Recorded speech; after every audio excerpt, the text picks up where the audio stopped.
Now I'm gonna show you how to make the whipped cream. If you want, you can always use the rest of the mocha cream and just top it, the whole cake, cover it and decorate it a little bit with nuts if you don't like the whipped cream. But the whipped cream gives it a little bit nicer look.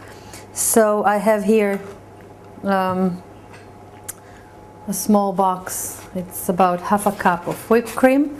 I'm going to add to it 1 teaspoon, but with a little mountain of vanilla pudding extract powder, and it just makes it sturdier.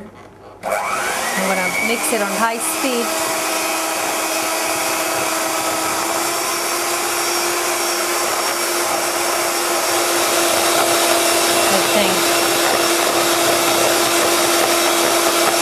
Stop it for a minute and see if it's ready.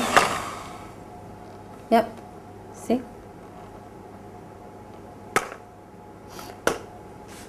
You can, if you want, you can do it a little bit more. The more you do it, the harder it will get. And we're gonna go now to the topping of the cake.